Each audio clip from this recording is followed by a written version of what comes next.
Aujourd'hui, on va parler du S&P 500 et de graphiques de long terme et sur différents critères pour savoir si dans l'année en cours, on est amené à monter, à baisser, à stagner. Bref, les différentes probabilités pour avoir une idée de la direction.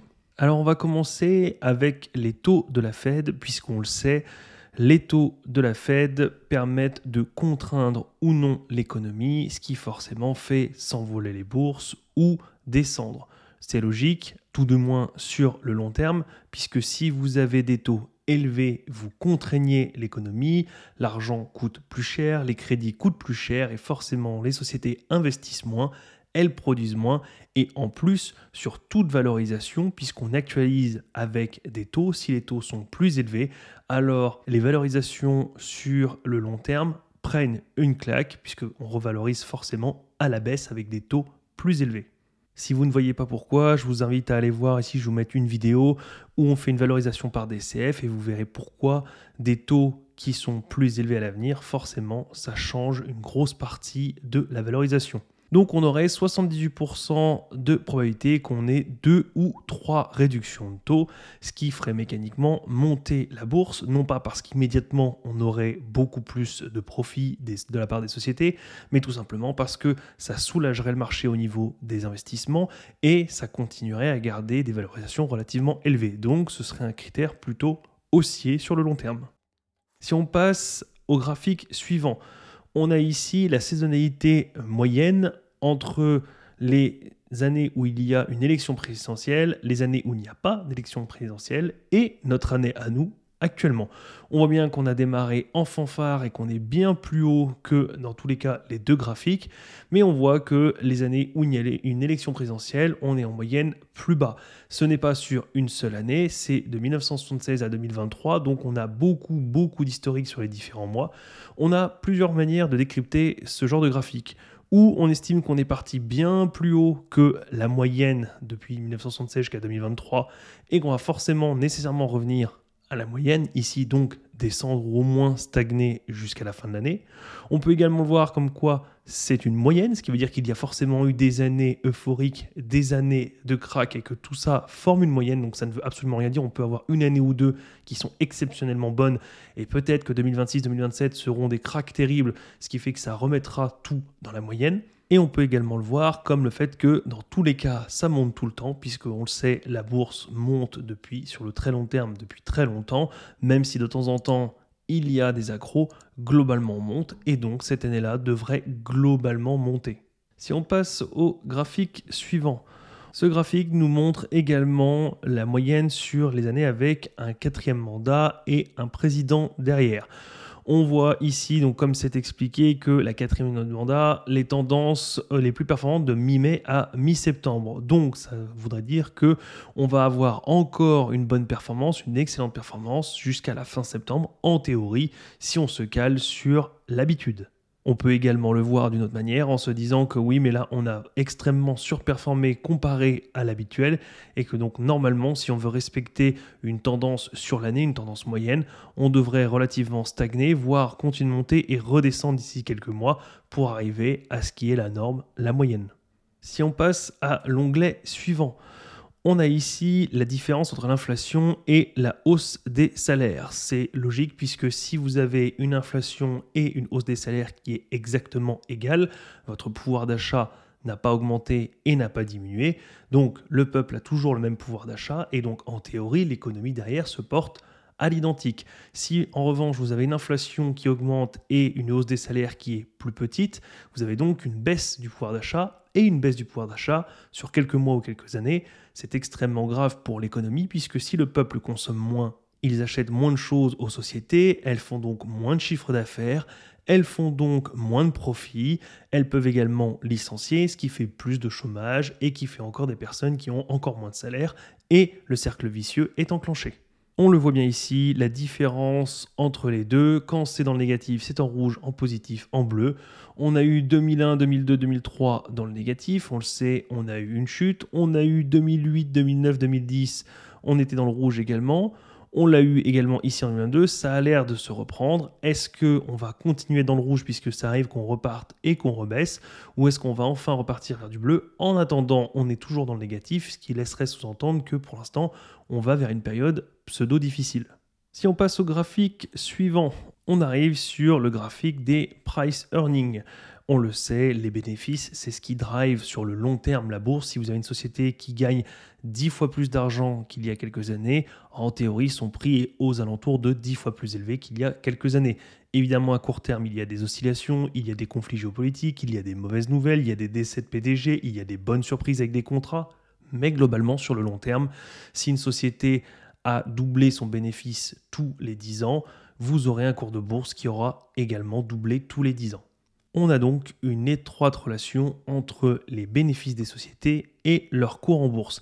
Mais on le voit, il y a des oscillations et il arrive qu'on soit au-dessus ou en dessous. De la même manière, vous avez deux manières d'interpréter ce graphique. On aurait une croissance en théorie de 8% en 2024 et de 6% en 2025. On les voit ici. Ce qui pourrait dire que comme les bénéfices vont continuer de monter, alors les cours de bourse vont monter et relativement sainement, puisque si les bénéfices augmentent, même si on est un petit peu plus cher en PE, si on a des PER de 20 ou de 30, alors qu'historiquement on est plutôt à 16, 18, ce n'est pas grave tant que les bénéfices continuent de monter. À l'inverse, on peut également le voir comme quoi à chaque fois qu'on a été au-dessus de cette courbe, on est descendu violemment, tout simplement, puisque quand les cours de bourse s'envolent alors que les bénéfices ne suivent pas, il y a un moment donné où les cours rattrapent les earnings. À savoir, est-ce que ce sont les bénéfices qui vont remonter et qui vont maintenir cette tendance haussière, ou est-ce qu'ils ne suffiront pas à 8 et 6% et les cours de bourse reviendront à la moyenne pour coller avec des PER historiques. Si on passe au graphique suivant, on arrive à l'exposition, le sentiment des investisseurs. On a beau voir que la bourse sur le long terme est corrélée aux bénéfices, forcément le sentiment des investisseurs est primordial puisque vous pouvez être dans une bonne année. Si tous les investisseurs ont peur d'une future récession, d'un futur conflit, d'un problème politique, peu importe, si tout le monde retire ses billes, ça fait un retrait de flux massif et forcément, peu importe si la nouvelle est bonne ou non, vous avez une chute des cours de bourse. L'indice actuel donne un score de 85,26, ce qui suggère un niveau élevé d'optimisme, mais pas horriblement optimiste et pas suroptimiste, ce qui veut dire qu'on est dans l'optimisme, mais qu'on peut rester optimiste encore un bon moment. À l'inverse, quand tout le monde est optimiste, on peut très bien se dire que n'importe quelle mauvaise nouvelle peut absolument faire peur au marché et tout refaire dégringoler. Encore une fois, ce graphique à lui tout seul ne veut absolument rien dire. On a ici peut-être le graphique le plus important de cette vidéo qui montre l'écart entre les réels bénéfices des sociétés du S&P et les cours de bourse du S&P.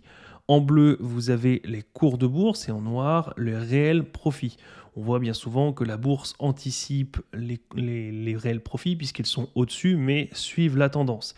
Et on voit qu'il arrive parfois que les cours de bourse redescendent tout simplement parce que ou les ratios ne sont plus bons, ou une crise géopolitique, ou une inflation débordante et des taux d'intérêt qui montent très fortement. On a donc parfois derrière des cours qui chutent très fortement. Si on se rapproche de nos années, on voit ici la bulle des années 2000, la bulle de la tech, on voit qu'on est monté très fortement alors que les bénéfices n'étaient pas énormes, ils étaient même en descente, et quand le marché était en pleine descente, les profits étaient en train d'augmenter jusqu'à ce que ce se rejoigne. Les cours de bourse ont chuté ici en même temps que les bénéfices, mais c'est normal, c'est parce que c'était une crise bancaire. Et ensuite, on a eu une reprise des bénéfices une fois que la crise était terminée. Le cours de bourse ont remis beaucoup de temps à monter, et comme d'habitude, comme la bourse n'est que oscillation autour d'un point, on était bien en dessous et on est passé bien au-dessus.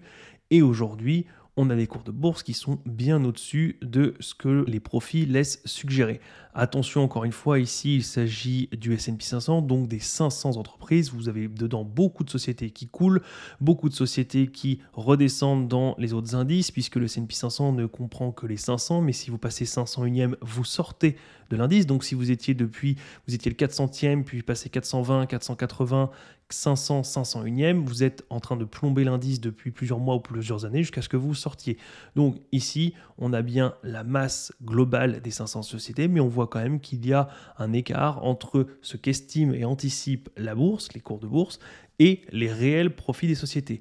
Tout ce qu'on peut en dire, c'est que les marchés sont un peu hauts, mais est-ce que ce sont les profits qui vont monter et qui vont rattraper, qui vont justifier les cours de bourse? Et à ce compte-là, les cours de bourse auraient juste un petit peu anticipé, mais ils auraient été bons. Ou est-ce que c'est, comme bien souvent ça s'est également produit, les cours de bourse qui vont redescendre et venir coller aux différents earnings? Si on passe au graphique suivant, on arrive avec le sentiment de marché, mais un petit peu plus précis celui-ci, pas juste avec un score, mais bien avec des périodes, en rouge quand c'est négatif, en bleu quand c'est positif, et en gris quand c'est ni l'un ni l'autre, on va dire neutre. On voit qu'on oscille entre des phases de peur et de positivisme, et on arrive au moment donné où on est dans une phase neutre, mais on est plutôt en bas de canal, ce qui suggérait que même si évidemment on peut descendre comme ici, on peut venir toucher les bornes, on est relativement proche du point bas, on pourrait remonter. Cela suggère encore une fois qu'on ne peut absolument rien en tirer, puisqu'on peut se dire qu'on va continuer de descendre et qu'on va peut-être descendre du canal, donc avoir des cours qui vont être relativement négatifs, donc on va avoir potentiellement une chute. Mais si on est sur négatif et qu'on est proche de la borne basse, bien souvent on a tendance à rejoindre la moyenne, la norme, et donc on pourrait avoir un relent vers le haut d'ici peu de temps. Bref, vous l'avez compris avec tous les graphiques que je viens de vous montrer, et pourtant ce sont différents indicateurs et la plupart sur une longue période. On ne peut pas en tirer grand-chose, hormis que la bourse monte sur le long terme et qu'il y a des périodes où tout va bien, des périodes où tout va mal, et qu'on ne peut pas exactement prédire ou prévoir, de toute manière sinon ça se serait et tout le monde serait riche, tout simplement parce que vous pouvez avoir des indicateurs qui vous donnent deux sentiments complètement contraires et qui donc vous brouillent et ne vous disent absolument rien. Vous pouvez avoir un sentiment extrêmement optimiste sur les marchés, ce qui suggère que la moindre mauvaise nouvelle va être mal prise, mais de l'autre côté, dire que les cours de bourse sont dans une phase haussière depuis quelques mois et sont dans la moyenne du marché. D'autant plus que, et c'est surtout le point que je voulais aborder dans cette vidéo, aujourd'hui le S&P est fortement dépendant alors les 7 magnifiques, ici ils en ont pris 10, mais on voit bien que les 10 premières capitalisations représentent 37,38% du S&P 500. Donc ça veut dire qu'on a ici 490 sociétés qui sont là et seulement 10, et quand on voit le camembert, on voit bien que 10 sociétés peuvent complètement changer la donne, puisque suffit qu'il y en ait 2 qui annoncent une mauvaise nouvelle ou des mauvais bénéfices. Vous pouvez, alors vous n'aurez pas un crack et vous n'aurez pas une division du S&P, du cours de bourse par 3, mais vous pouvez aisément perdre 15-20% juste avec des mauvaises nouvelles sur 2. S'il y en a 4 sur les 10 qui annoncent ou 5 sur les 10 qui annoncent de mauvaises nouvelles, vous pouvez facilement avoir une chute momentanée du cours de bourse. Je vous ai mis un autre graphique ici pour que vous voyez bien de quoi on parle. Alors, il n'est pas à jour, sinon on verrait Nvidia, mais l'idée reste là. On voit bien ici les quelques sociétés et ici toutes les autres sociétés qui sont le reste du S&P 500. On voit bien qu'il y a énormément de sociétés et qu'elles ne pèsent pas lourd. Comparé, alors on a eu les GAFAM, les 7 magnifiques, et là on avait vu les 10 mégacaps, mais globalement il faut comprendre que le S&P 500 aujourd'hui est drivé par 7 ou 10 énormes sociétés et qui peuvent faire la pluie et le beau temps sur cet indice. On le voit ici, si je vous mets le graphique entre les GAFAM et le S&P 500, on voit que les GAFAM surperforment le S&P. Alors cela, c'est le S&P avec les GAFAM, et là, vous avez les GAFAM seuls. On le voit également quand on descend ici, quand on a eu la grosse chute des quelques grosses sociétés, tout simplement parce qu'on avait peur d'une récession, et comme ce sont des sociétés qui avaient des PER relativement élevés, on l'a vu en 2022, on a eu une énorme chute, et si vous n'aviez que les GAFAM, vous avez fait une sous-performance comparée au S&P, ce qui est logique puisque derrière vous aviez 495 entreprises qui tenaient bon, puisque elles, derrière, ce n'était absolument pas ça. Quand vous avez des PER qui sont revus à la baisse par une peur de récession, vous en avez 5, forcément ça chute fort. Quand vous en avez 495 derrière qui restent solides, cela diminue, mais ça diminue moins. À l'inverse, quand ça repart beaucoup plus fort et forcément, vous avez une volatilité qui est bien plus importante. Et on le voit depuis des années, ça crée une surperformance, tout simplement parce que ces sociétés ont su conserver une croissance phénoménale et engranger des bénéfices phénoménaux. Mais il faut bien comprendre que on ne regarde pas le S&P comme l'économie globale des États-Unis, comme un marché complètement diversifié et équilibré. Il faut bien comprendre qu'aujourd'hui, le S&P 500, ce sont 5 voire 10 sociétés qui font la pluie et le beau temps. Et donc les graphiques de long terme et les graphiques avec les élections présidentielles ou les saisonnalités dans l'année avec les mois bons et les mois un peu moins bons ne veulent plus rien dire, tout simplement parce que si une des sociétés annonce un super contrat ou des difficultés, vous allez immédiatement le ressentir sur le S&P 500. Alors, qu'est-ce qu'on peut tirer de tout ça? Est-ce qu'on peut en conclure qu'il faut absolument tout jeter et tout mettre à la poubelle? Non. Mais est-ce qu'on peut dire qu'on peut réussir à prédire avec précision? Non plus. On l'a vu globalement, les cours de bourse sur le long terme sont directement liés aux bénéfices que fait la société. Si je reprends l'exemple de Alphabet, on peut voir ici, on va mettre ça, on va mettre les earnings, on va enlever le revenu total, on va enlever tout le reste. Et si on se met ici, on va se mettre sur le long terme. On voit globalement, si ici on se met, on va passer là, on passe de 13 à 73 milliards, ce qui est énormissime. Si on regarde en ratio, on va se mettre sur ici et se mettre là. On a une hausse de 418% globalement. Et si on fait exactement la même chose là et là, on a une hausse de 500%. On voit bien qu'on est à côté à 1 x 4, de l'autre à 1 x 5. On constate bien que sur le long terme, on est globalement dans les ordres de grandeur. Donc, comme on le disait, sur le long terme, les cours de bourse suivent les bénéfices. Google est un exemple, mais il y en a énormément d'autres. Vous pouvez faire les recherches par vous-même. Ce qui prêche pour ma paroisse sur le fait que vous vous en fichez de l'économie, vous vous en fichez de la géopolitique, choisissez des bons dossiers. Si vous voulez faire du stock picking, c'est l'idéal, vous choisissez des bons dossiers qualitatifs avec des revenus stables et croissants. Et même s'il y a des moments de baisse, vous pourrez en profiter pour en racheter, puisque tôt ou tard, le cours remontera, puisque si les bénéfices remontent et continuent à remonter sur une longue période, alors vous n'avez pas à vous en faire, le cours de bourse suivra. Puisque n'importe quel investisseur malin d'ici quelques années, si le cours de bourse reste bas, verra un rendement qui est extrêmement intéressant, puisque si les bénéfices continuent de monter et que le cours de bourse reste au même niveau et stagne, alors d'ici 1, 2, 3, 4 années, le rendement deviendra extrêmement intéressant et tout le monde se jettera dessus. Il y aura donc fort à parier que le cours remontera et donc au long terme, vous aurez un cours de bourse qui restera cohérent avec les bénéfices. C'est d'ailleurs tout à fait logique. Quand on dit que le cours de bourse suit les bénéfices, c'est tout simplement parce que chaque personne cherche le meilleur investissement, le meilleur rendement et avec le minimum de risque. Si vous avez une boîte qui est sûre, qui donne des revenus récurrents et qui a un cours très bas, tout le monde va se jeter dessus, ce qui va immédiatement faire remonter le cours de bourse, diminuer donc le rendement et le ramener dans la moyenne du marché. Et donc, les investisseurs se tourneront vers d'autres dossiers, tout simplement parce que ce dossier-là sera dans la moyenne. C'est d'ailleurs exactement ce que vous auriez fait vous. Si vous voyez Google à ces niveaux-là, vous allez peut-être vous dire « Oui, c'est une bonne société, mais aujourd'hui, un rendement de 1 ou 2 ou 3%, ce n'est pas assez pour moi. Je préfère attendre que Google redescende. Et quand elle descendra, je l'attraperai à 4, 5, 6, 7% de rendement, tout simplement parce que là, j'aurai une entreprise exceptionnelle avec 7% de rendement, ce qui sera bon ou un peu au-dessus de la moyenne du marché. Et à ce moment-là, ça me va comme deal. » C'est exactement comme ça que tous les investisseurs réagissent. Et c'est justement pour ça que si vous trouvez une société avec des revenus stables, récurrents, croissants, eh bien, même si ça baisse, vous pouvez renforcer parce que vous savez que sur le long terme, cela remontera tant que les bénéfices continueront de progresser.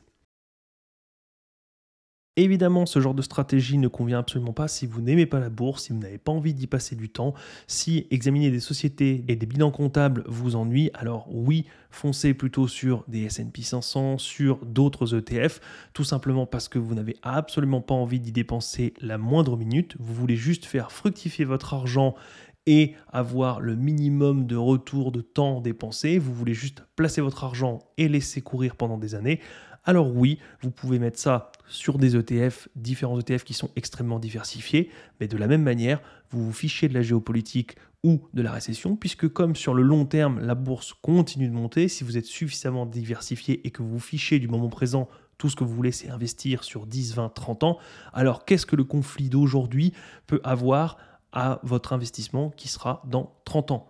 Vous le voyez d'ailleurs ici, peu importe, depuis les années 80, le marché n'a fait que monter. Vous avez ici tous les différents problèmes et toutes les différentes crises et conflits qu'il y a pu avoir et qui ont parfois fait baisser la bourse. Mais si vous visez un ETF, un secteur entier, une économie entière, voire même le monde, vous vous en fichez complètement d'être ici à la veille d'un crack, même si pendant plusieurs années, cela descend. Si vous visez le long terme, 10, 15, 20, 30, 40 ans, alors oui, effectivement, il aurait mieux valu attendre si vous saviez exactement que le marché allait descendre pour acheter plus bas.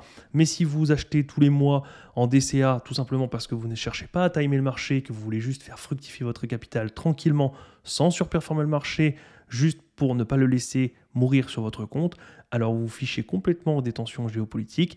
Et si jamais vous faites du stock picking, vous vous en fichez également, puisque si vous cherchez une société qui est complètement décoté, qui a des bénéfices en augmentation stable, avec potentiellement de futurs contrats, même si les conflits géopolitiques, la politique actuelle, l'économie, peu importe, fait descendre les cours de bourse, alors vous en fichez, vous renforcerez votre position, ce qui vous permettra d'abaisser votre PRU, ce qui vous permettra d'avoir un meilleur retour sur investissement, ce qui vous permettra d'avoir un capital qui grossira encore plus vite dans les prochaines années. J'espère vous avoir éclairé sur le fait que c'est important de savoir un petit peu ce qui se passe autour pour essayer parfois d'anticiper quand vous visez des secteurs précis, la métallurgie, quand vous visez la tech, peu importe, mais il ne faut pas être non plus trop regardant et trop attentif sur ce qui va se passer en bourse, ce qu'il peut se passer, tout simplement parce que ça a très peu d'impact sur votre portefeuille sur le long terme. Cela aura très peu d'impact si vous avez que des bons dossiers dans votre portefeuille et que de toute manière, vous avez beau prévoir l'économie, le conflit géopolitique, il y aura toujours un signe noir qui se pointera et qui, comme une pandémie, pourra complètement faire dévisser les marchés et même si vous aviez tout prévu, eh bien, ça pourra venir complètement secouer votre stratégie et votre portefeuille. Voilà, c'est tout pour aujourd'hui et moi je vous dis à la prochaine. Salut!